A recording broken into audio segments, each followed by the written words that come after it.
From Bigfoots lurking in New Mexico to Virginia's Cohoe lights, here are the most disturbing mysteries from every USA state.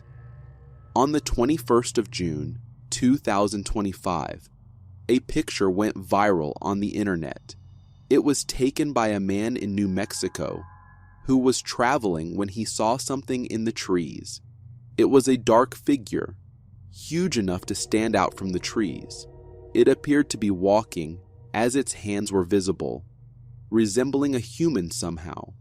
The man who captured it titled it Bigfoot, and this is just a part of the hundreds of pieces of evidence available online hinting at the existence of Bigfoot in New Mexico. Just a year ago, another man recorded similar footage. However, this time, it was less of a dark, fur-covered creature and more like a man.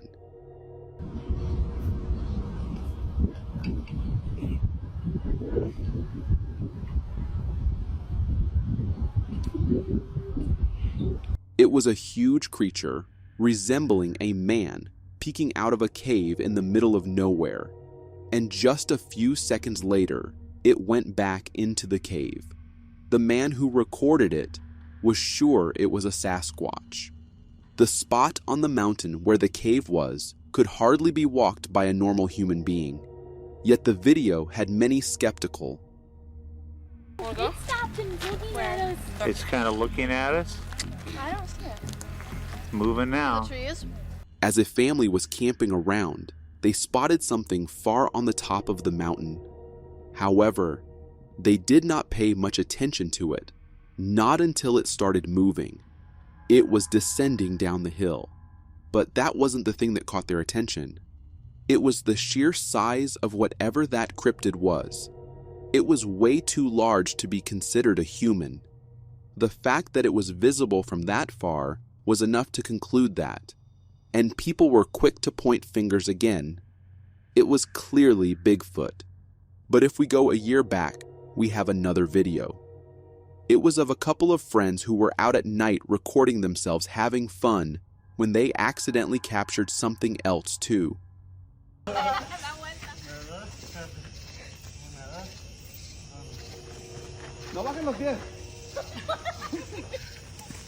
A pale white figure was lurking right behind them, and throughout the minute-long video, they appeared to be unaware of what was happening behind them. The figure came, stared, and left. But it did not look like a usual Bigfoot.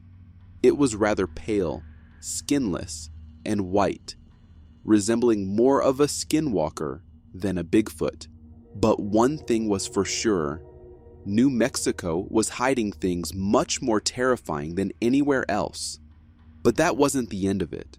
New Mexico has long carried stories of a beast unlike anything else, the Mogollon monster.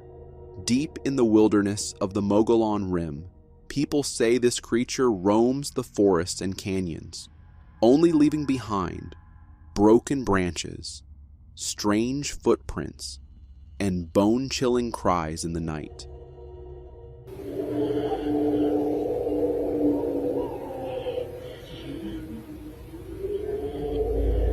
And after that, Locals describe it just like Bigfoot, a massive, hair-covered giant, sometimes standing over 7 feet tall, with the strength to move through steep terrain like it's nothing. Some even believe this monster has been around for centuries, spoken of in native stories as a guardian of the wild, a spirit that protects the land itself. But here's where things get complicated. Not every figure caught on camera in New Mexico looks like the towering fur-covered Bigfoot people expect. Some of them look different, pale, human-like, almost skinless. That's where another legend comes in.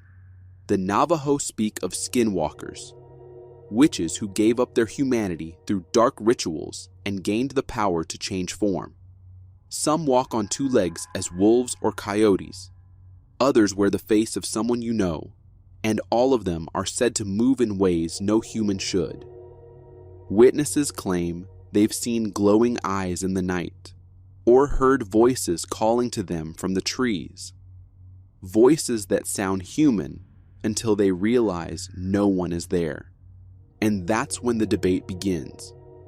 Every time a new video surfaces, a shadow in the trees, a figure on a ridge, something too large to be human, nobody can agree on what they're really seeing. Is it the Mogollon monster? A skinwalker in disguise? Or are both legends crossing paths in the same forests and deserts? What's certain is that the wilderness of New Mexico has more sightings, more strange recordings, and more unanswered questions than almost anywhere else. Whatever is roaming out there, it's not meant to be caught. On the night of October 12th, 2021, a couple in New Hampshire captured something they weren't expecting. Amir Jardon and his partner, Amy, had gone to a cemetery after joking about ghosts on date night. At first, it was quiet, but then Amir captured this. Moments later, they could hear footsteps around them, though no one else was there. That was enough to send them home.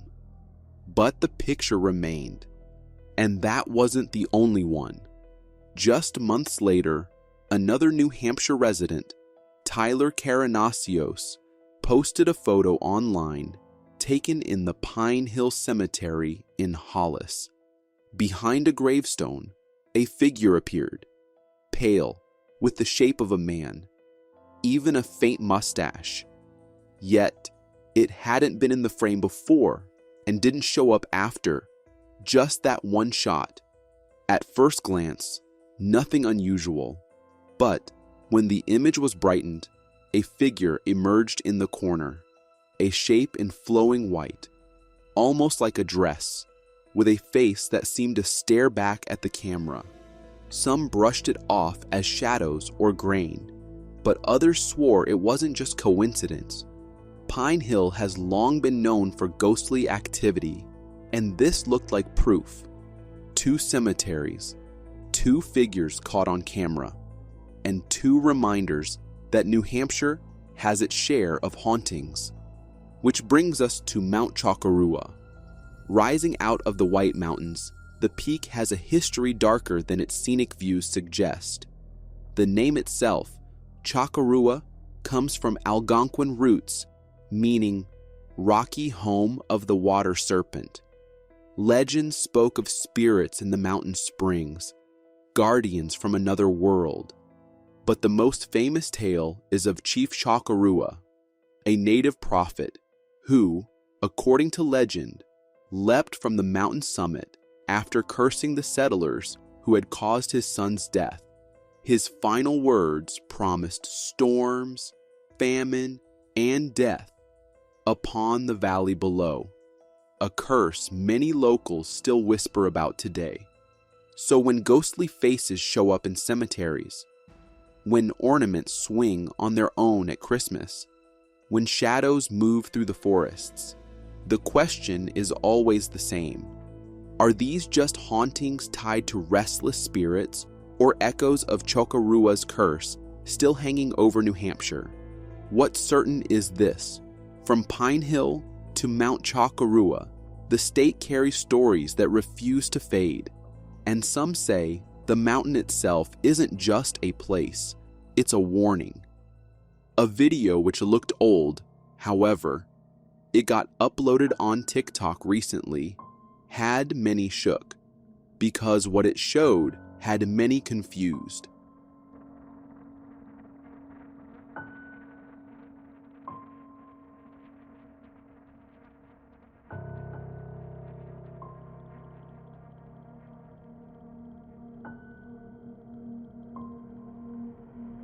A creature tall enough, huge enough, and furry enough to be considered a Bigfoot was walking in the middle of some wooded area. It moved, then stopped, and looked towards the camera as if suspecting that someone was watching him. But the cameraman hid in time, and the creature moved on, walking behind the bushes and disappearing. The way the creature looked and the way it walked was proof enough for it to be a Bigfoot, and people had to believe it because it was the very place where the Patterson-Gimlin film was captured.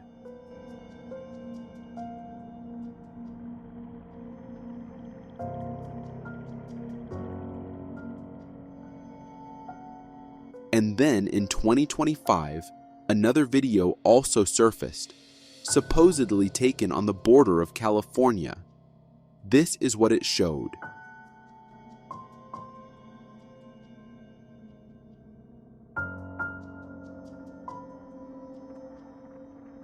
The camera was strapped to a tall tree, so we got this view. But then, the same creature kept getting captured on camera again and again. Sometimes while walking on a mountain,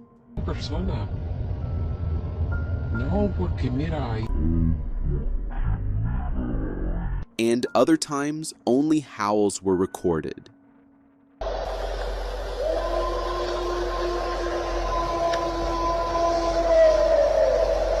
For believers, this was more than just coincidence. These new sightings were happening in the same region where California's obsession with Bigfoot began, because it all happened in Willow Creek. This tiny town of fewer than 2,000 people sits right next to Bluff Creek and the Six Rivers National Forest. It's where Roger Patterson and Bob Gimlin launched their infamous expedition, and where their 3-minute film first sparked a global fascination with Sasquatch. Today, the Willow Creek China Flat Museum houses the world's biggest Bigfoot collection. From plaster casts of giant footprints to decades of handwritten accounts by people who swear they've seen the creature, the stories themselves go back far longer than the film. Native tribes in Northern California had been telling tales of wild men of the woods for generations. Newspapers in the 1800s wrote about impossibly large, hairy beings. And in 1958, when Humboldt Times reporter Andrew Genzoli first coined the word Bigfoot after giant prints were found on a wilderness road, locals already knew exactly what he was talking about. Today, squatchers, people who dedicate their lives to looking for Bigfoot, still comb the forests here. Some use pheromone lures, some bang bats against trees to mimic Sasquatch knocking sounds, and some simply sit quietly in the woods, hoping for a glimpse of something massive moving between the redwoods. And now, with videos popping up on TikTok and new howls echoing through the mountains, people are starting to wonder if California's most famous resident is stepping back into the spotlight. What's clear is this: in Willow Creek, the legend of Bigfoot isn't just history, it's still unfolding. Every new sighting ties back to the same rugged stretch of forest where it all began. Whether it's a hoax, a misidentification, or proof of something we haven't classified yet, the phenomenon remains alive and very real here. A structure in Florida has left people stunned for decades because just looking at it makes you question how it was even possible. In Homestead, Florida stands Coral Castle, an entire fortress made out of massive blocks of coral rock. Some of these stones weigh up to 30 tons each, and yet this entire monument was built single-handedly by one man, Edward Leedskalnin. The way it looks today, the way the stones are cut and balanced with impossible precision, makes no sense. Especially when you realize Leedskalnin was just 5 feet tall, weighed barely 130 pounds, and was chronically ill. He started building in 1923 and worked in total secrecy. No one ever saw him move the stones, yet truckloads of coral kept appearing on his property, stacked and carved into walls, towers, and even a 9-ton gate, so perfectly balanced it could open with the push of a finger. Even stranger, When he decided to move his entire castle 10 miles away, he did it again. Still, no one ever saw how. That's why theories quickly formed. Some say he unlocked ancient building techniques lost to time. Others believe he discovered a way to manipulate magnetism or even defy gravity. And then there are those who claim he had help, not from humans, but from something otherworldly. Visitors say Coral Castle still holds an eerie energy. Paranormal investigators have recorded whispers, electromagnetic surges, and even what they believe is Leedskalnin's own ghost lingering around his life's work. Even now, modern engineers with advanced tools struggle to replicate what he accomplished alone. Which leaves one final disturbing thought. Maybe Coral Castle isn't just a monument to lost love, but to a secret we were never meant to understand.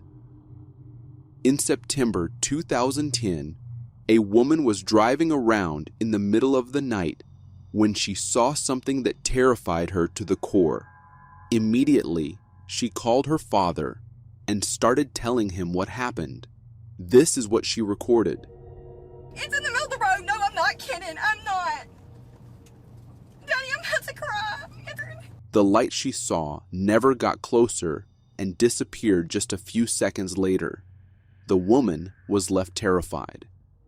This happened in Virginia, and this wasn't the first time something of this sort was captured on camera. In 2023, a similar encounter happened when two friends were out near the Blackwater River. This is what they saw. Look at that. Oh, there's one.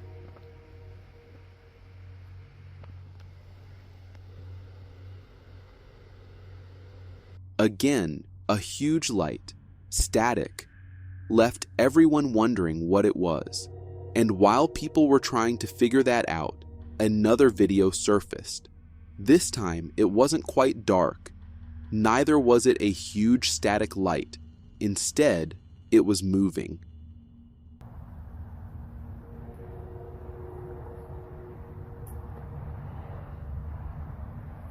And all of this reminded people of one thing: the Cohoke light. For decades, people have gathered on the railroad near Mount Olive Cohoke Road, waiting for the light to appear. Some describe it as a glowing orb floating down the tracks. Others swear it looks just like a lantern being swung back and forth in the dark. And that ties into one of the oldest stories: a railroad conductor left headless by a passing train, forever searching for his missing head, his lantern still moving through the night.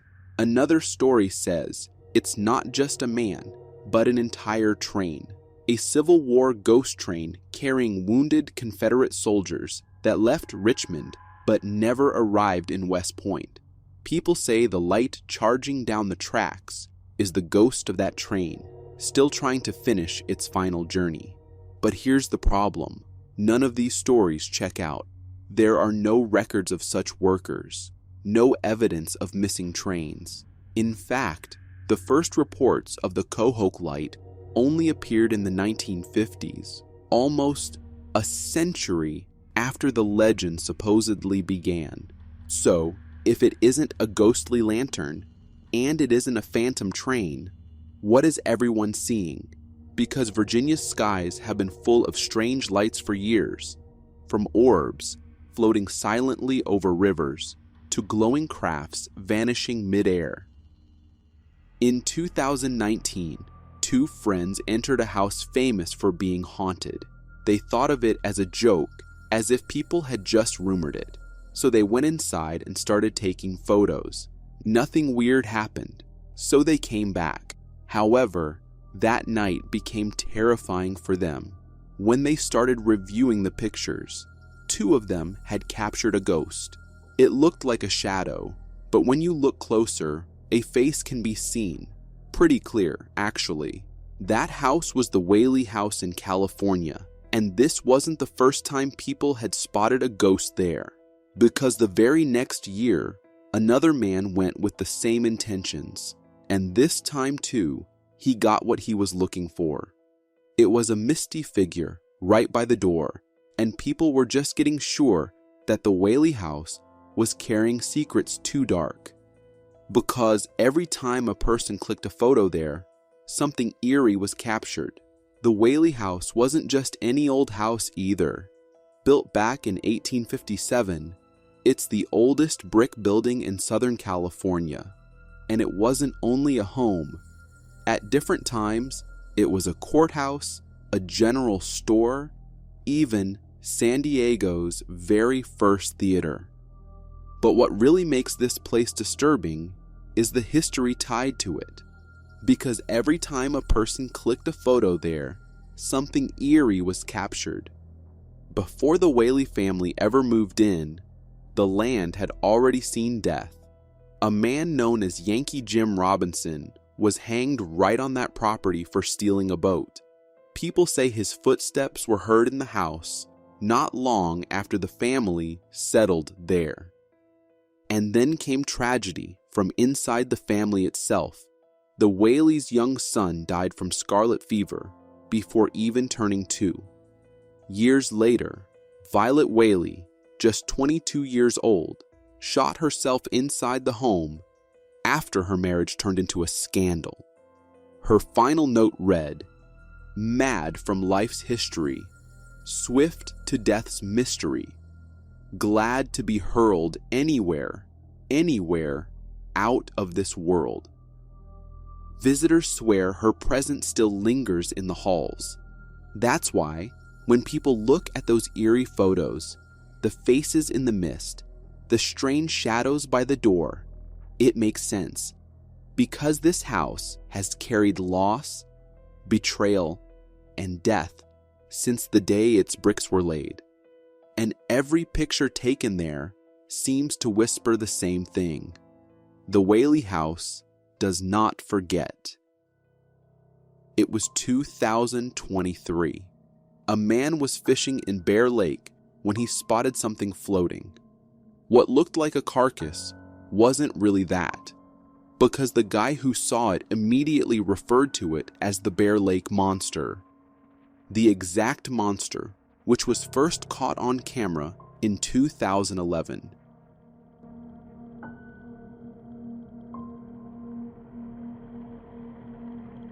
A creature explodes out of the water, submerges, and returns for a couple of seconds before the video cuts off.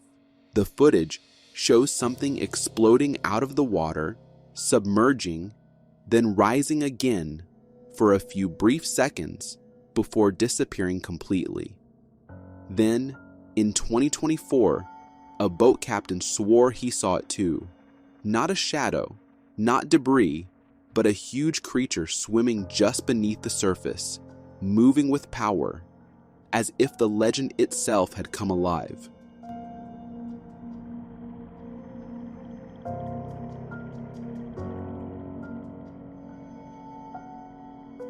The Bear Lake Monster isn't new. It's a legend that goes back over 150 years. In 1868, settlers began reporting a water devil in the lake.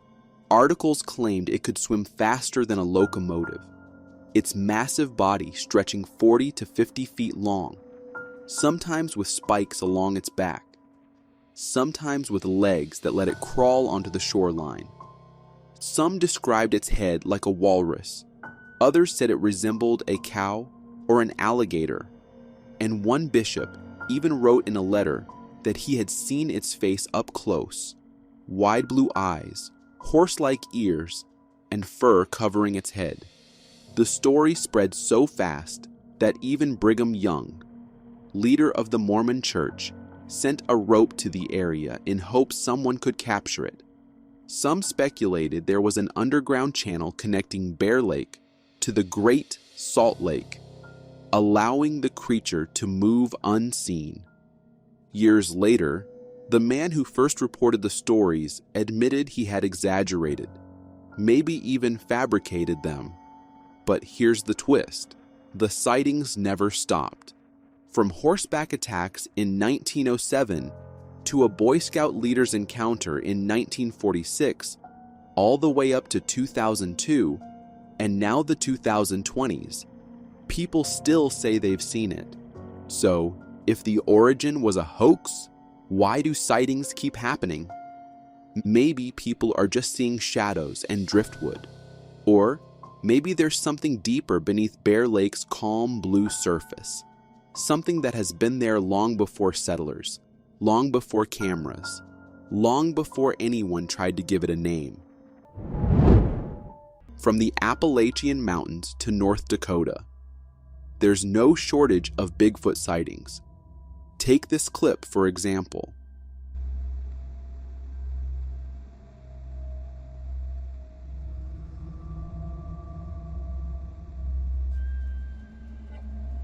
A towering figure moves through the stillness of the forest. Some are convinced it's Bigfoot. Others aren't so sure. But Bigfoot stories in North Dakota aren't new. These legends go back centuries, long before trail cameras and viral Reddit posts. Even President Theodore Roosevelt, an experienced outdoorsman and hunter, once shared a story about something terrifying in the woods.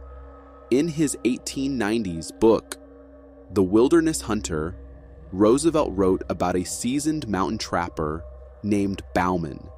This wasn't just another campfire tale. Roosevelt believed Bauman was a man of grit and reason, someone not prone to wild fantasies. And yet, what Bauman described stayed with him for life. It began when Bauman and his partner were trapped in a remote mountain pass. The land felt strange to them from the start, quiet, heavy, as if they were being watched. The first night, they returned to their camp to find their lean-to destroyed and their packs rifled through. They thought it was a bear at first, until they saw the tracks. Huge footprints, larger than any humans. And though they looked vaguely man-like, there was something off about them. The men rebuilt their camp and tried to shake the unease. But as night fell, they heard strange sounds outside the shelter. Heavy breathing, soft footsteps circling them. When they peered into the darkness, they saw nothing.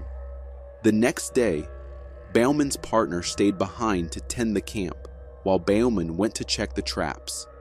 When Bauman returned hours later, he found the camp in ruins again.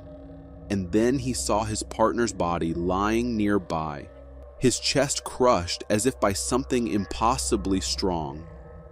Bauman didn't wait to investigate. He ran, and he never returned to that mountain pass again.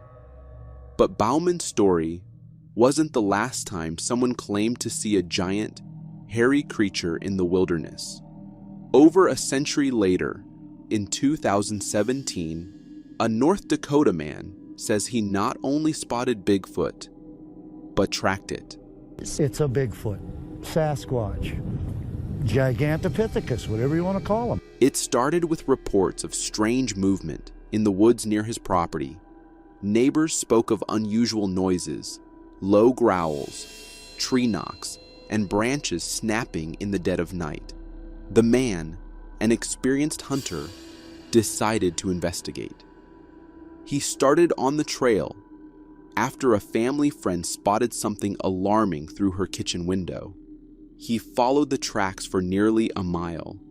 The air felt heavy, and the woods were silent except for his own breathing. Then he heard it. A loud crack, like a tree snapping in half. When he looked up, he caught a glimpse of something dark and massive moving between the trees. It was gone before he could raise his camera. He believed what he saw was Bigfoot, and though skeptics dismissed his claims, others argued his story matched countless other sightings. Huge footprints, broken trees, and the overwhelming sense of being watched. On May 5th, 2024, TikTok user posted a video of his journey across the Appalachian Trail. Midway through his hike, he suddenly hears gunshots echoing through the forest, seemingly coming from nowhere. There it goes again. It's gonna be 4. And so it's like a really weird place to shoot. I think the trail goes that way. Viewers were quick to speculate why anyone would be firing in such a remote area. Some said it was nothing unusual, hunters, perhaps, but others pointed out how unnerving it was. But here's the thing, this didn't happen just anywhere. It happened in the Appalachian Mountains, stretched across the eastern United States. It's a place where fog is thick and heavy, where entire towns can vanish into the wilderness, and where people have long believed something else lives among the trees.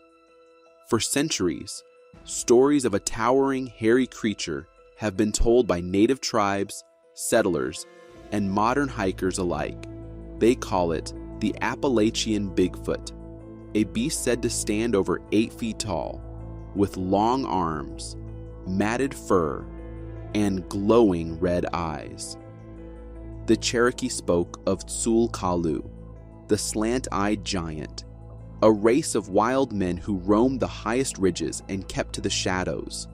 Early European settlers later reported encounters with wild men of the woods, describing creatures that seemed half human, half animal. Throughout the centuries, campers have heard howls echoing through the valleys.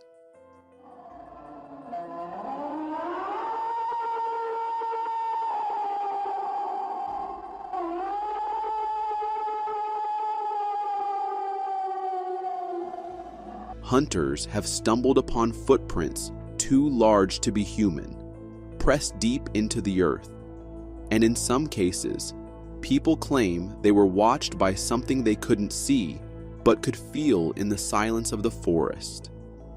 In Appalachia, numerous reports have emerged from states like West Virginia, Tennessee, and Kentucky, where witnesses have described encounters with the elusive creature.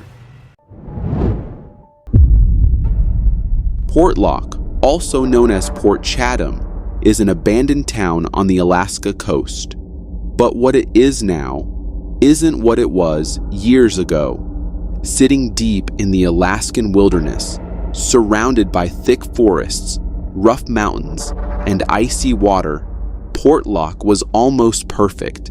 The ocean was filled with salmon. The woods were full of game. The land was rich, and the town had strong workers who weren't afraid of the cold. They built a cannery, started businesses, and raised families. It looked like Portlock was going to last forever, but that's not what happened. Portlock's story begins around 1786, when Captain Nathaniel Portlock of the British Royal Navy passed through and praised the area. He wasn't the first to see it, but he was one of the first outsiders to write about it. The land was beautiful. The water was calm, and to him, it looked like the perfect place for people to live. But even back then, something felt strange. There were signs of people who had lived there before. Homes, tools, signs of life. But no one was around. It was like a whole village had been left behind. There were no signs of war, no burned buildings, no blood, just emptiness. A few years earlier, Spanish explorers had also tried to settle in the same area, but they didn't stay long either. Their men got sick. Some claimed to hear voices in the trees that sounded like whispers and crying. When Captain Portlock's own crew began falling ill, panic set in. The sickness spread fast. The fear spread faster. Some of the men refused to sleep. Others begged to leave. And so, Portlock turned away with his ill men and the memories of the voices they had heard. But this wasn't it for the Portlock. because it was gonna get another chance. In 1867, long after the sickness and whispers had driven people away, a group of native settlers returned to Portlock. They were the Sugpiaq, people who had lived off the land for generations. They knew the forests, they knew the ocean, and they believed they could survive where others had failed. Initially they did, but peace didn't last long.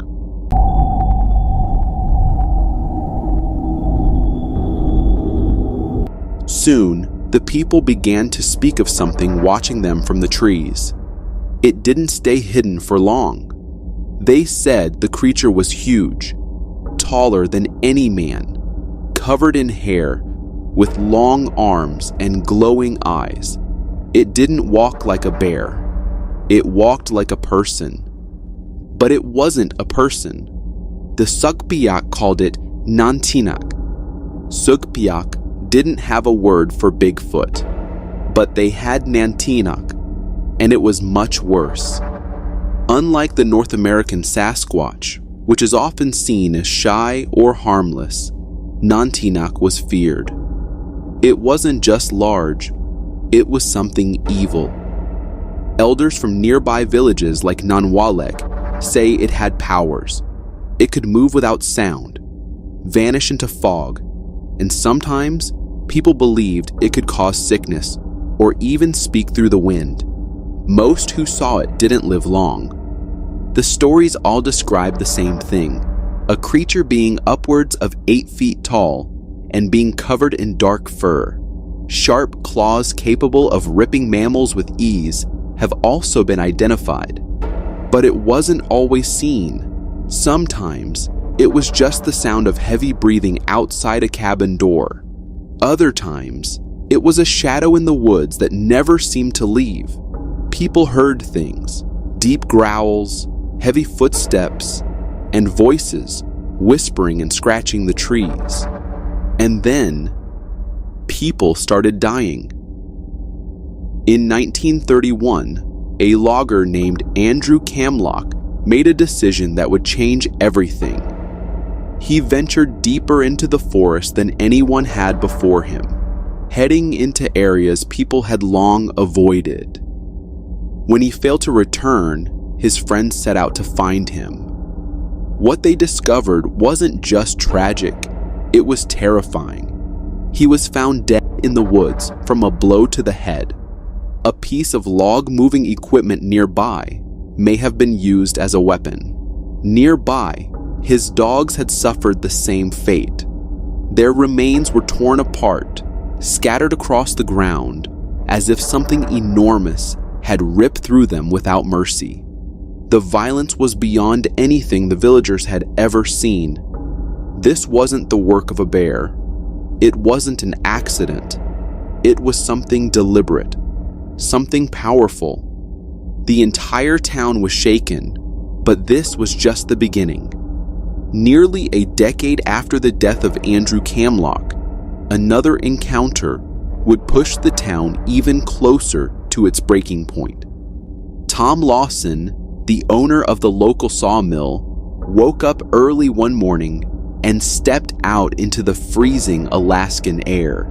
As part of his routine, he walked down a narrow path from his cabin to check the fish traps he had set near a nearby stream. Still half asleep, Tom was expecting nothing unusual, but as he neared the water, something jolted him wide awake. Standing at the edge of the creek, with its back to him, was what appeared to be a bear. It was hunched over one of his traps, just like the animal that had been stealing his fish for weeks. At first, Tom felt relieved.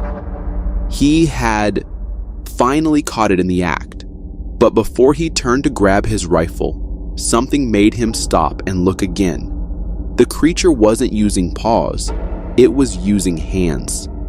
Tom was frozen as the figure reached into the trap with long fingers, pulled out a fish, and lifted it to its mouth. It stood upright, its movements were deliberate. It ate the fish in one bite. This wasn't a bear. And whatever it was real. He rushed home, grabbed his rifle, and made his way back to the stream. But when the creature looked him right in the eyes, Tom had frozen and somehow let it leave. As fear gripped the townspeople, many began to leave Portlock, seeking safer havens where the threat of unknown monsters did not loom. Despite the community's best efforts to keep things under control, the disappearances never stopped. It didn't matter how many curfews were set, how many people carried rifles, or how careful everyone became, people kept vanishing. And with every new incident, the danger seemed to move closer. At first, it was hunters in the woods, then loggers working near the edge of town. But by the late 1940s, people began disappearing from much closer, sometimes just a few steps from their homes. It felt like whatever was out there had grown bolder, like it no longer cared about hiding. By 1950, the fear had reached a breaking point. Locals say that up to 36 people had vanished. Some were never seen again. Others were found, barely recognizable. Their bodies were torn apart, covered in wounds that no one could explain. Deep claw marks, broken bones, the kind of damage that didn't match any animal known to the region. People tried to stay calm. They tried to explain it away. But the truth was obvious to families who had lived there the longest. This wasn't a bear. It wasn't an accident. And it wasn't something they could fight. The belief in Nantinak had turned into something stronger. It had become full-blown terror. And then, just like that, Portlock was gone.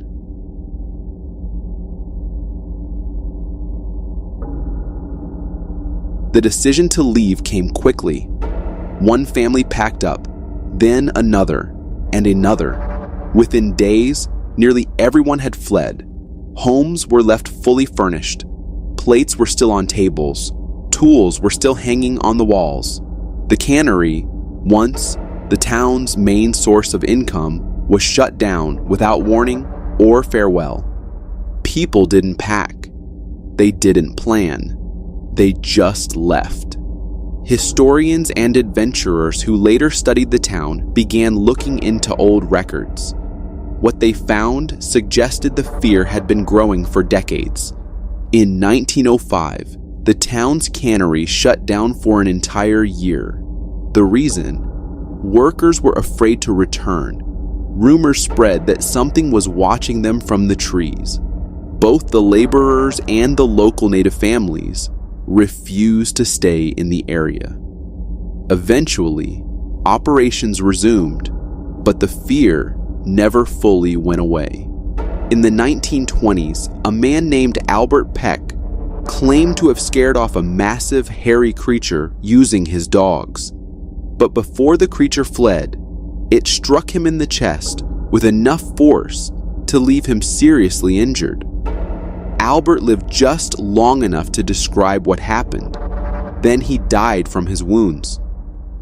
Around that same time, prospectors also began going missing. Some were never seen again. Others were found days or weeks later, mangled, dismembered, or missing entire limbs. One body had no arms, another had no legs. One was found without a head. By then, hunters vanishing in the forest had become something people no longer questioned. It was almost expected. Even years after the town was abandoned, the fear still lingered. In 1968, a goat hunter entered the woods near the old village. He later told friends he had been chased by something large, something that didn't move like a bear or a wolf, something that knew where he was and wanted him gone. He never hunted in that area again. In August 1973, Ed and two others were bow hunting for goats and blackies when a storm forced them to take shelter in Dogfish Bay Lagoon. These weren't beginners. They were experienced outdoorsmen, used to the wild. But that night, the wild felt different. A storm rolled in and forced them to camp in the forest. The first night, they were woken around 2 a.m. At first, they thought it was a bear, but the steps were slow, steady, and deliberate, like something walking on 2 feet, circling their tent. They waited in silence, frozen with fear. The sounds eventually stopped, but they never heard it walk away. The next night, it came back. This time, all 3 of them were awake. The footsteps were louder, heavier. Joe sat clutching his rifle. Dennis whispered. Ed grabbed the flashlight. When they finally burst out of the tent, they found nothing. No creature, no tracks, just silence and darkness. They left the next day and never talked about it again. Years later, Ed found an old magazine article describing Portlock and knew exactly what might have haunted them that night. Years later, in 1990, a medic responding to an emergency inside a jail cell casually mentioned to an elderly native man that he had once hunted near Portlock. The moment he said it, the inmate's eyes widened. He sat up and asked, "Did it bother you? Did you see it?" The medic didn't understand the fear behind the man's words, but the elders in the region did.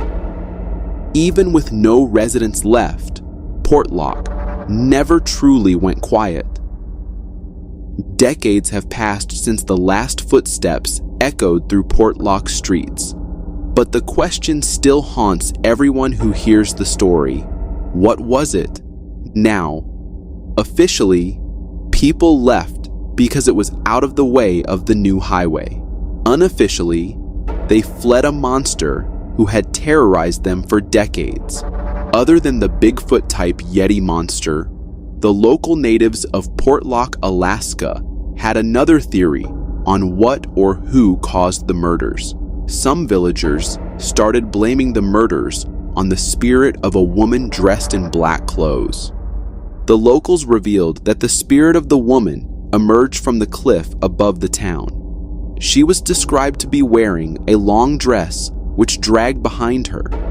The woman had a white face and could scream and moan uncontrollably.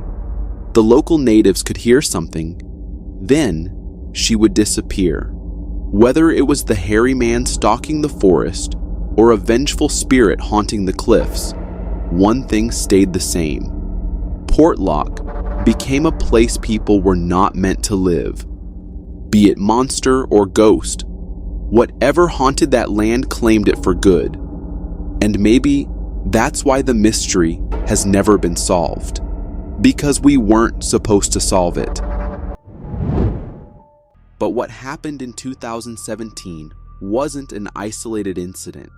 North Dakota, despite its wide open plains and sparse population, has a surprising history of Bigfoot sightings. In 1962, near Minot, a man named Dave Runkle was hunting with a friend when they noticed something following them. Runkle turned and saw what he thought was a great ape tall, with long black hair covering its body, except for its face and palms.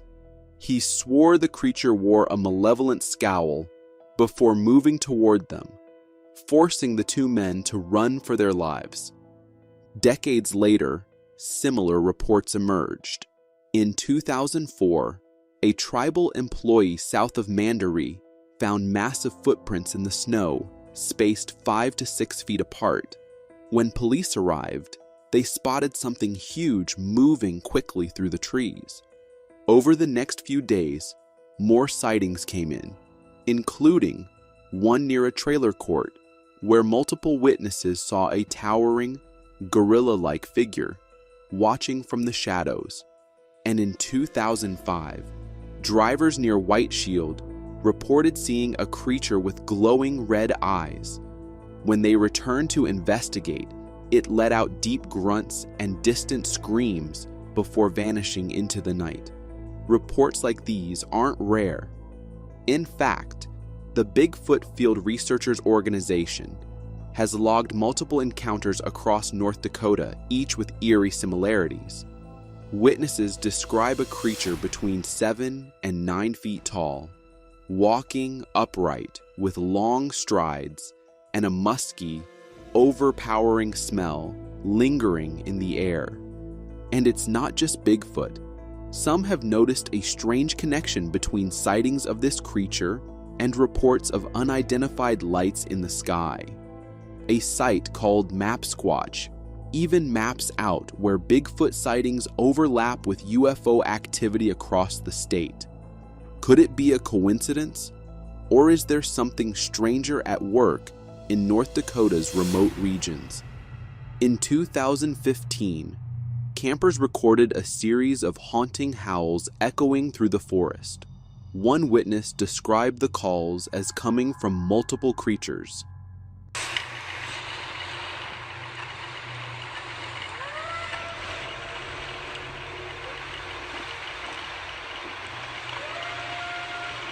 But in Hanabia, the terror didn't start with distant howls or blurry shadows in the trees. It started with a siege. It began in the fall of 2000, when the Walker family noticed strange things happening on their rural property. They lived deep in the woods of the Kiamichi Mountains, a place so remote that their nearest neighbors were miles away. At first, it was small things: heavy footsteps outside their home at night, unseen hands knocking on walls, and glowing red eyes peering through their windows. Their dogs became restless, barking and growling into the darkness. The family started hearing guttural howls and deep, chest-rattling growls coming from the tree line. One night, something even climbed onto their roof, shaking it violently before disappearing into the forest. One night, as the family sat inside with the doors locked and weapons ready, a rock the size of a basketball smashed into the side of their home. Then another, and another. It wasn't one creature, it was several. They moved in the shadows, circling the house, throwing rocks and branches, and letting out deafening howls that seemed to shake the walls. When the BFRO was contacted, what did the family say was occurring at the property? They were harassing the family. They were beating on the walls. They had gotten into a freezer and taken some frozen venison. They heard this racket, and they come outside, and it was several of these big feet. The walkers fired warning shots into the trees, hoping to scare whatever it was away. But the creatures didn't retreat. They stayed just out of sight, their glowing eyes flashing in the dark as they continued their assault. The family huddled together, terrified and exhausted, as the attack lasted through the night. When morning came, the creatures were gone, but their property was littered with broken branches, rocks, and massive footprints, some measuring over 16 inches long. The walkers moved away shortly after. They couldn't take another night like that. In the years since, Hanobia has become infamous among Bigfoot researchers. Some believe the creatures were defending their territory. Others think the family stumbled onto a migratory path or feeding ground. Locals in the area still report strange sounds and sightings in the Kiamichi Mountains. Over the years, new videos and recordings have surfaced, keeping Hanobia at the center of Bigfoot lore. In 2006, 2 campers filmed what appears to be a large, ape-like figure walking on 2 legs in the distance. Dubbed the Hanobia Walker, the footage remains one of the most talked about Bigfoot videos online.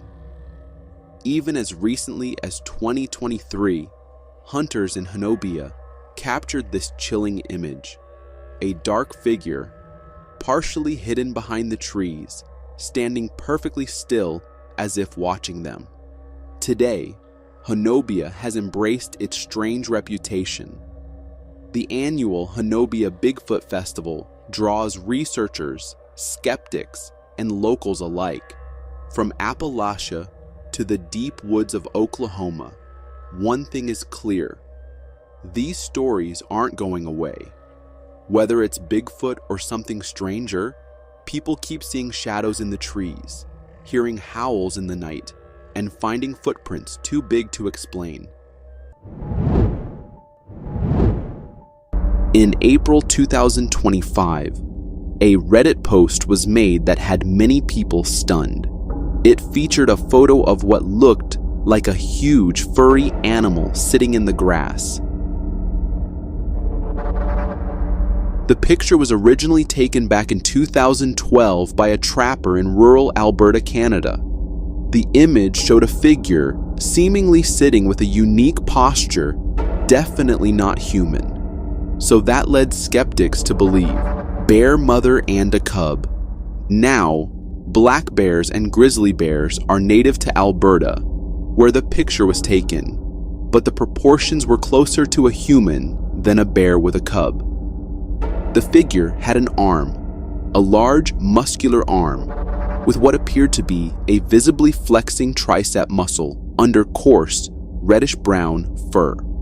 Toward the upper part of the arm, there was a clear elbow. The swell of the forearm and every other detail just made it way too hard to say it was just a bear. Then, there were the wide shoulders and the back.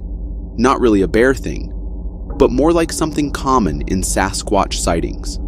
Common descriptions include broad shoulders, no visible neck, and long arms, which many skeptics attribute to misidentification of a bear standing upright. So for me, no, it's not a bear, let alone any kind of bear. The arms, the back, the shoulders, everything just points in one direction: Sasquatch. And of course, Alberta's history with Sasquatch goes way back before 2012.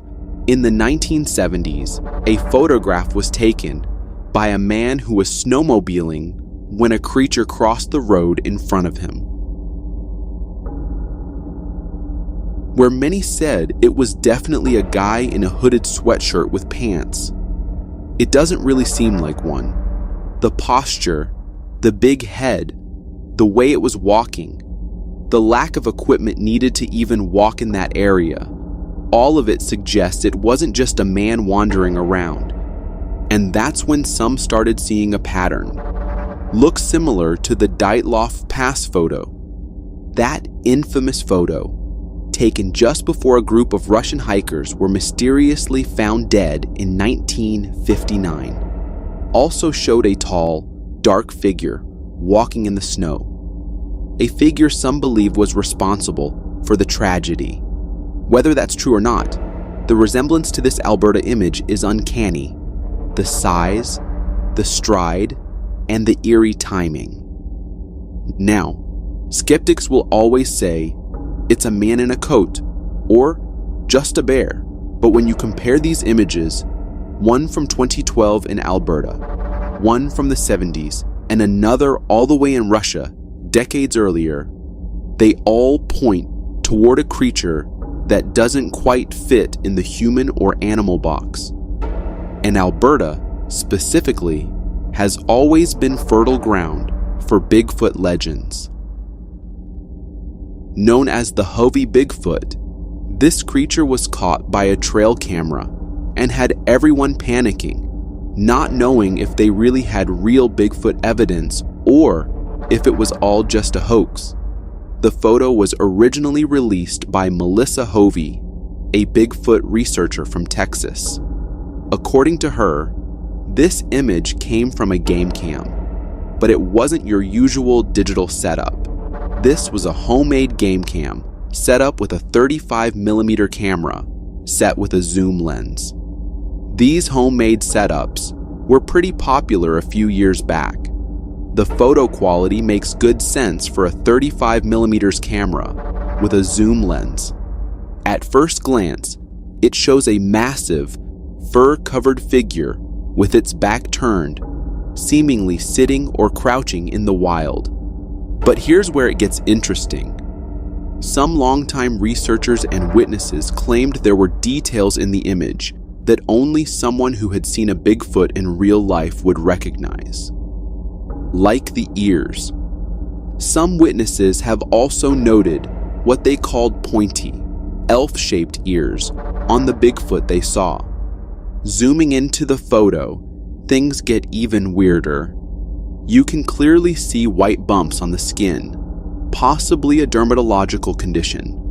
There are also scrapes and red sores that some say look like injuries. Many believe older Bigfoots tend to be more beat up and rugged from living in the wild. And if this was just a costume, well, the detail is a little too good. People tried comparing it to costumes from Bigfoot movies like Claude, but those who've seen the costume up close said it looks nothing like this photo. Even the body proportions feel off for a fake. Sure, skeptics have brought up the usual, it's a man in a suit theory. But if it is, then whoever made this has a lot of time, skill, and money for a prank that still hasn't been debunked over a decade later. And just like many other Bigfoot photos, this one still has no solid answer. In November 2000, something strange was caught on camera in the Oklahoma woods, but this time, it didn't stay on a computer for long. The photo was taken by Russell Lumatha, a member of the Arapaho tribe, during an outdoor tribal event in Canadian County. He wasn't out looking for anything strange, just taking pictures of a coworker who was posing next to a piece of litter. But when he looked through the viewfinder, something in the background caught his eye. A massive dark figure was standing among the trees, just barely visible through the gaps in the foliage. Russell took another step forward and snapped a second picture, right before the figure turned and disappeared into the woods. When the photo was uploaded to a computer later, something weird happened. The office secretary, who saw the images, was so disturbed by them, she deleted the files entirely. The only copies left today are scanned versions of the prints Russell made on high-quality photo paper.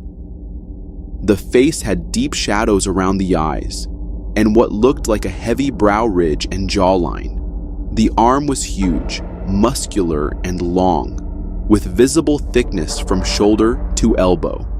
Its head sat lower than a human's, slouched forward like a gorilla, and the back and shoulders looked too broad for a person in a suit. And there's more.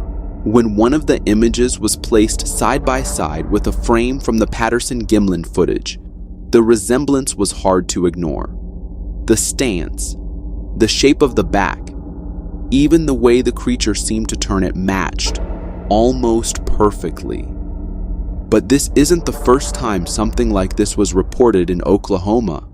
Back in the early 1990s, a soldier stationed at Fort Sill had a terrifying encounter during night guard duty. He reported seeing a tall, hairy creature standing silently near an artillery gun. It was way too big to be a bear, and the way it moved, disappearing without a sound, just wasn't natural. That story didn't spread far at the time, but years later, it resurfaced after the soldier came forward. Between that and Russell's photos, something strange is definitely going on in Oklahoma's forests, and every time someone gets too close to proving it, the evidence seems to disappear. Back in 1969, something weird started stalking the shores of Lake Worth, Texas.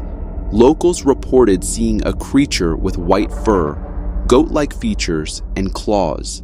Some even said it had scales. That summer, dozens of people around Greer Island, just west of Fort Worth, claimed to have spotted what they called a goat man, or the Lake Worth monster. Then came this photo. The image shows a large white figure towering above the brush, blurry, almost ghost-like. And this wasn't some small-town legend with one sighting either. Newspapers reported the alleged sightings, including one in which the monster landed on a man's car after jumping out of a tree, and another in which it threw an automobile tire at a group of people. Now, skeptics claimed it was all a prank by local high schoolers, especially after one guy allegedly came forward saying he wore a gorilla costume and ran through the woods for fun. But even then, that doesn't explain the tire toss or how multiple people claimed it had reptilian features. And here's the thing. Lake Worth already had stories about strange things in the woods before the 1969 panic. Some locals believed the creature might have been living out there for a long time, some sort of forgotten species or mutation that just happened to get caught in the spotlight that summer. Since then, the Lake Worth monster has become part of local folklore. Every year, Fort Worth even hosts a Lake Worth Monster Bash, where people gather to share sightings, dress up, and debate whether Goatman was real or just a really well-done prank that spiraled out of control.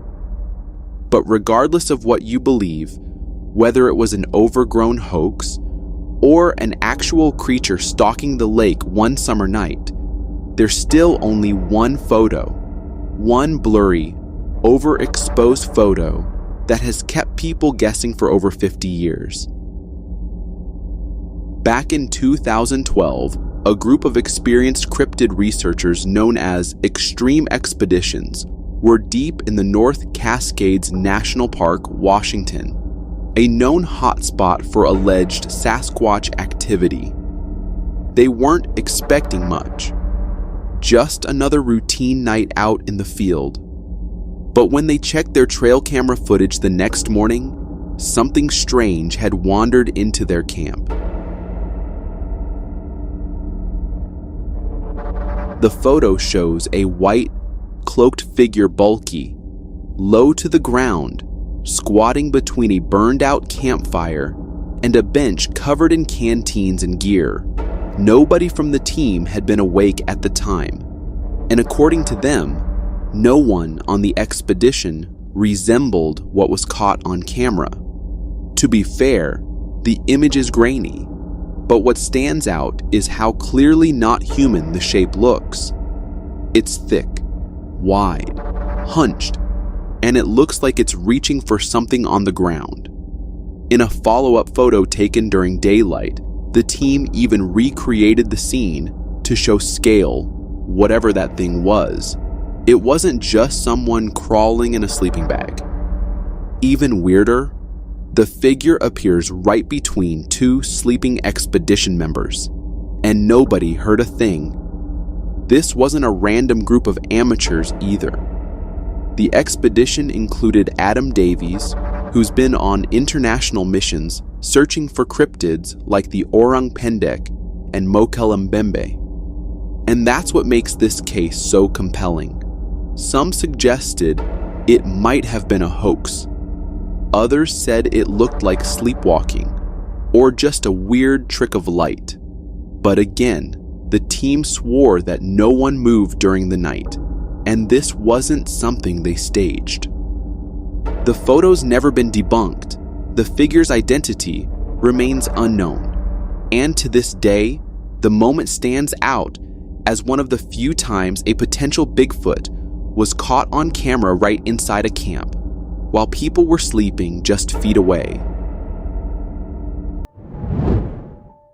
But not every Appalachian mystery involves giant creatures. Strange orbs of light have been seen hovering over the mountains, and no one has been able to explain them. Yeah.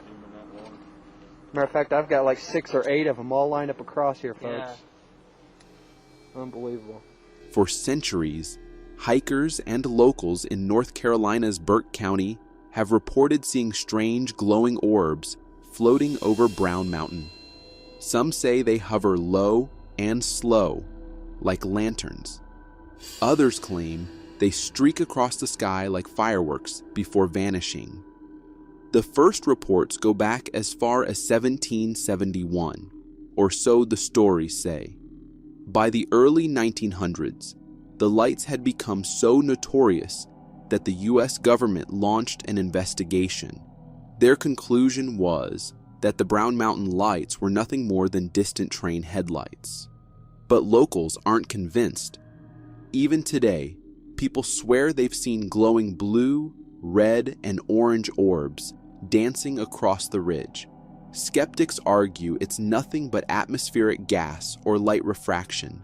Believers, however, say it's proof that something unexplainable is happening in Appalachia. But the stories don't just come from old legends and whispered campfire tales. In recent years, hikers have started capturing strange things on camera in the Appalachian wilderness, and what they've recorded is deeply unsettling. A video was uploaded a couple years ago which showed a woman hiking along an unmarked trail near the Appalachian Mountains. Partway through her hike, she notices something stalking her from the woods. Even after making it out of the forest, she realizes it's still following her. Watch closely.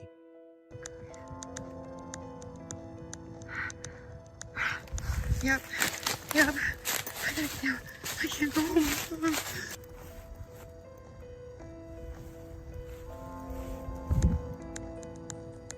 What is that?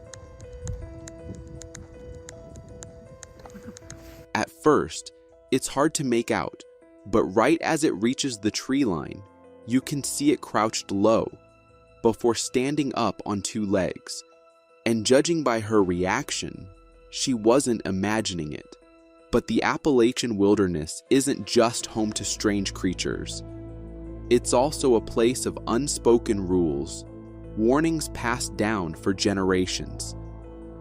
Locals say you never whistle at night. You don't look out your window after dark. And if you hear your name being called from the woods, no matter how familiar the voice sounds, you never, ever answer. On Reddit, one user asked if these were just spooky stories or real parts of Appalachian culture. The response was chilling.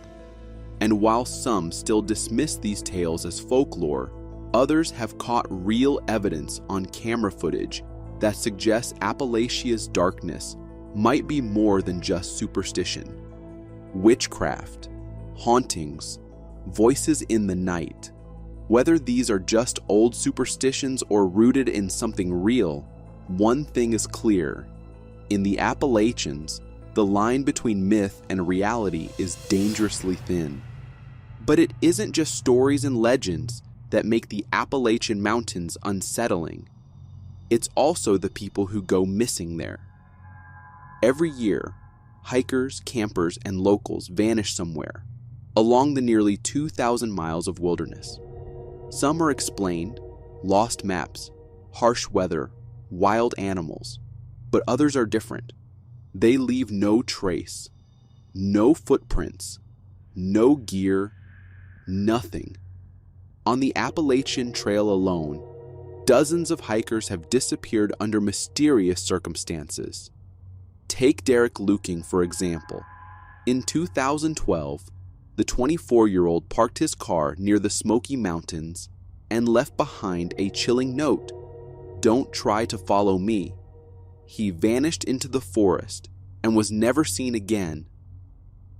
Then there's Paul Parkside Bernhardt, a 20-year-old thru hiker who had trekked thousands of miles only to drown mysteriously in a Maine pond just days from completing his journey.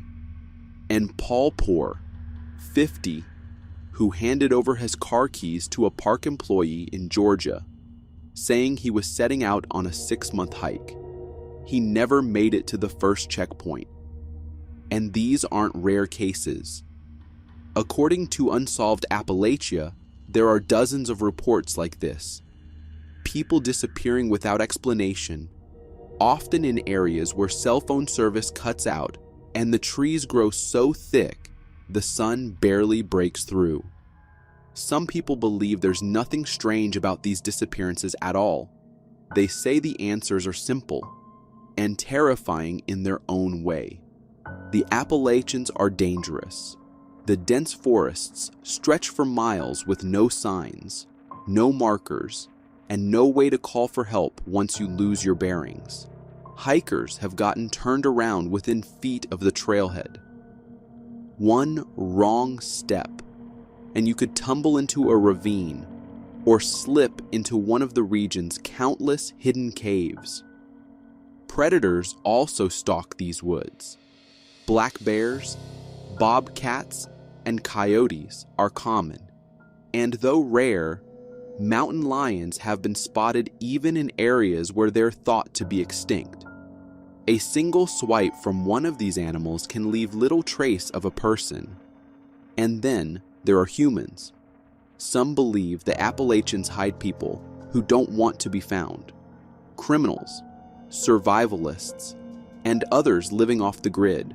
There have been stories of feral people or isolationist communities deep in the mountains, and some theorize they could be behind the disappearances. But for every skeptic who points to nature or human danger, there's someone else who doesn't believe it's that simple.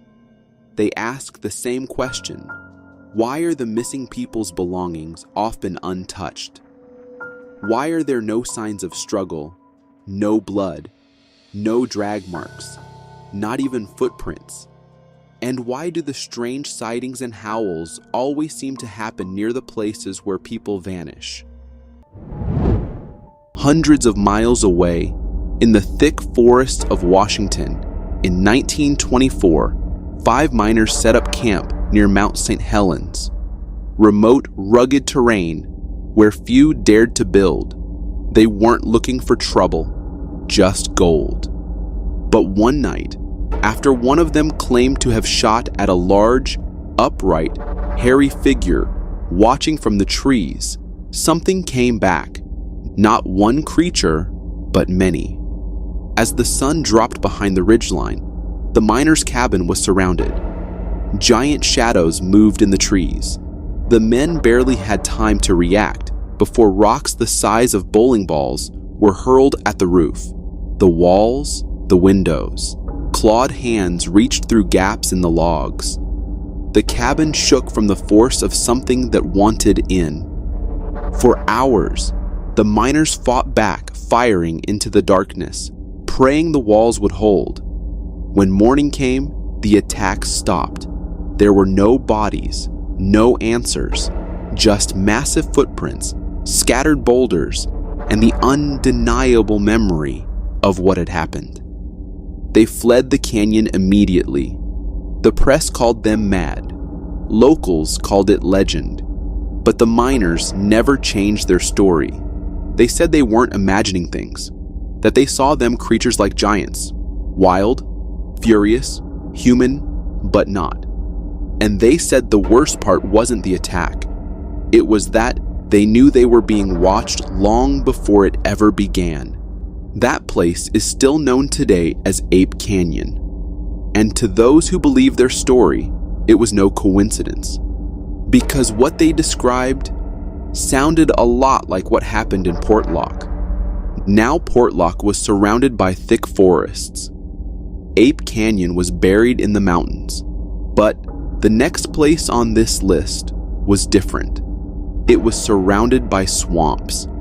In the early 1970s, the small town of Fouke, Arkansas, began to experience something strange. Residents living near the Sulphur River bottoms started reporting sightings of a large, hairy creature moving through the woods and wetlands near their homes. It didn't take long for the fear to spread. people discovered massive footprints in the mud three-toed tracks, unlike anything they had ever seen. These weren't the footprints of a bear or a man. They were too wide, too deep, and the stride between them was far too long for any known animal. Then came the noises. Late at night, residents began hearing deep, echoing howls coming from the trees.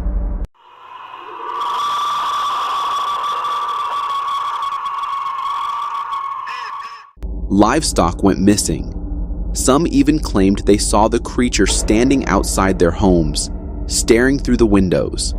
One family said the creature tried to break in, reaching through a screen to grab someone inside. Others reported being followed down dark country roads. Cars were scratched. Trash was torn apart. No one could explain what was happening. The town gave it a name, the Fook Monster. The media picked up the story quickly, and in 1972, a film titled The Legend of Boggy Creek was released. The movie was based on real sightings, with local residents reenacting their own encounters. It became a cult classic. But behind the fame was something very real and very terrifying. Even after the movie, the sightings didn't stop. New reports have continued into the modern day. Locals still hear the howls. They still find tracks deep in the swamp. William Lunsford, a Bigfoot researcher from the area, has interviewed dozens of witnesses over the years. Many of them tell the same story. A tall, hairy creature walking upright, always watching, always just far enough away to disappear when followed. Inside the town's Monster Mart, you can still see casts of those strange footprints on display. Tourists take photos, but the locals talk about it with quiet voices. Because to them, it's not a joke. This isn't just a story, it's a warning. These weren't just local legends. Each town was remote, surrounded by wilderness, and haunted by something no one could explain. First came the signs, footsteps, howls, shadows in the trees. Then came the disappearances. In Portlock, entire families vanished. Hunters were found torn apart. A creature known to native elders as Nantinak stalked the forest and drove an entire town to flee, leaving behind homes, tools, and unanswered questions. In Ape Canyon, 5 miners were surrounded in their cabin by large, upright beasts that hurled stones and clawed at the walls. They escaped with their lives, but not their peace. To this day, their story is one of the most violent Bigfoot encounters ever recorded. In Fook, residents heard howls in the night, found massive 3-toed tracks, and watched as something walked through the swamp, peering through windows and tearing through livestock. It came to be known as the Fook Monster, and it never truly went away. The creatures were never caught. Only stories remain passed down by those lucky enough to survive. In 2020, a photo surfaced that's still being argued over today.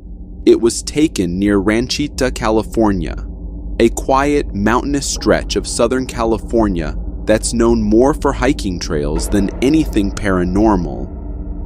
But in this photo, something's hiding in plain sight. Right behind the brush is what looks like a large humanoid figure, tall, broad, hunched forward. Some say it resembles a gorilla. Others say it's more human-like than any ape. But here's the twist. This wasn't snap deep in the woods during some blurry hike. This was caught from a distance across a valley. And despite that distance, the figure is still visibly massive. Skeptics said it was just pareidolia, that thing your brain does where it sees shapes in random patterns, maybe a shadow, a rock, or maybe just a trick of light. Others claimed it was Photoshop, just another fake to rack up clicks on the internet. But then came Thinker Thunker, a video analyst and longtime cryptid investigator on YouTube. He broke down the image in Photoshop and ran it through some tests. First, he pointed out the lighting. The creature is shaded the exact same way as the trees around it, matching sun angle, matching warmth on the branches, matching shadow depth. If this was photoshopped, someone would have had to find a gorilla photo taken in nearly identical lighting conditions and terrain.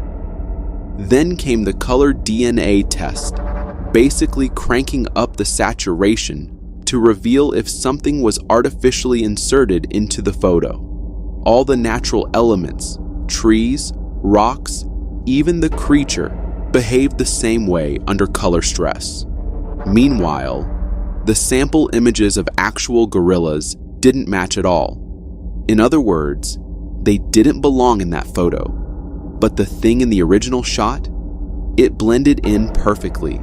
So either someone managed a miracle-level Photoshop with exact lighting and environmental match, or the figure was really standing there that day.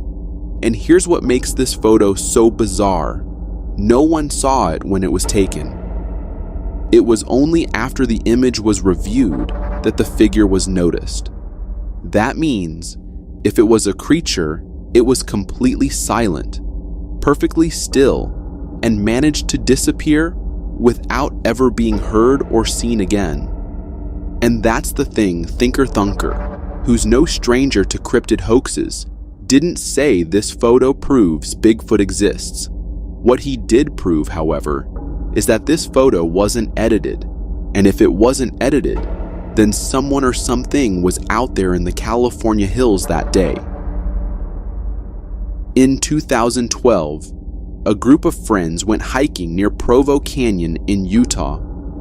It was just supposed to be a chill day in the woods. Then they saw this. Yeah, we probably should be too close to it, huh? At first, they thought it was a bear, but then the creature stood up. On 2 legs. That's when they ran.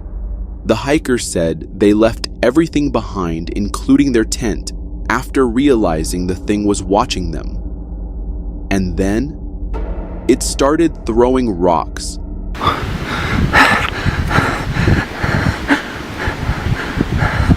If you know anything about Bigfoot reports, that rock-throwing detail is important.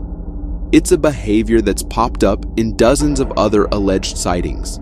Aggressive, territorial, and very not bear-like. The group uploaded a short clip of the encounter, and it didn't take long before the internet blew up. Provo Canyon isn't some dense Pacific Northwest forest. It's right in Utah's backyard. And suddenly people were wondering, did someone just catch Bigfoot on camera? Skeptics were quick to call it a hoax, but not everyone agreed. Video analysis and CGI expert Mitch Phillips examined the footage and ruled out costuming. He pointed out the muscle tone, the way the fur moves, and how the light hits it. To him, it didn't look fake. His words? My conclusion, it's real. This is a huge piece of evidence supporting the existence of Bigfoot. I'm impressed. Even the blog Bigfoot Evidence asked Phil Poling from Para Breakdown to analyze the video. And while he didn't jump on the it's real train, he did say something interesting. The reactions of the hikers felt genuine. They're not performing. They're not hamming it up for the camera. But here's the catch. The creature in the footage is blurry. Poling admitted that with that little detail, it could be anything. A bear, a prank, or maybe just someone in a suit who wasn't in on the joke. Which leaves us stuck in the same spot we always end up with Bigfoot footage. Too real to dismiss, but too vague to confirm. Then, The fact that this happened in Utah, not Oregon, not Washington, adds to the story. Because if something like this is real, it's not just hiding in one region. It could be anywhere. Sutton Lake. West Virginia is a quiet, green area in the middle of the state surrounded by dense forest, rolling hills, and barely any development. But in the middle of all that silence, something was spotted. For years, locals around Braxton County have reported seeing a large, hairy creature near the lake. Some call it a wild man. Others say it's Bigfoot. The stories go back decades. It's not just old rumors either. In 2021, the West Virginia Bigfoot Museum opened in the town of Sutton. And it wasn't a joke. Locals supported it. According to founder David Petalicchio, people from the area, hunters, farmers, and longtime residents came forward with stories. Not just sightings, but sounds, tracks, and strange encounters they never forgot. These are not crazy people. These are serious people and respected members of the community. And it's not just one or two accounts. Les Odell, who runs the cryptid Facebook page WV Cryptids and Strange Encounters, says reports keep coming in. One story claims a Bigfoot-like creature threw a log at a boat near Sutton Dam. And while that sounds far-fetched, it lines up with other Bigfoot reports from across the country where the creature was said to throw rocks or logs when startled. The area also has a long history of strange sightings.